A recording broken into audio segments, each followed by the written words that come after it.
Have you ever wondered what the question marks and ampersands in your URL mean?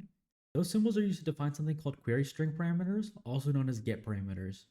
So the purpose of the question mark is to separate the URL base from the query parameters. So everything to the right of the question mark are query parameters.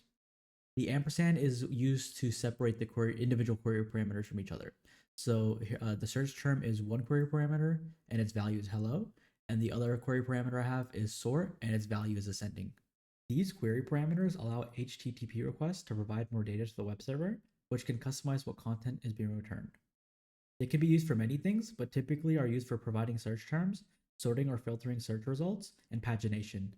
So now I'll demonstrate how they're used on a real website like YouTube. As you can see right now, there's no query parameters, but if I search something like Attack on Titan, there's now a query parameter whose key name is search query and its value is Attack on Titan. So these are how the search terms are being passed to the YouTube API. So this means that I can actually do my searching through the query parameters themselves. So if I wanted to search something about the NBA, I'm able to do it that way as well. As mentioned earlier, there are many uses for query parameters. So for example, if I wanted to add a filter for videos under 4 minutes, as you can see, there's a whole different query parameter that's handling that. And that's a basic overview of query parameters. Hopefully now when you see the question marks and ampersands, you now understand what they're being used for.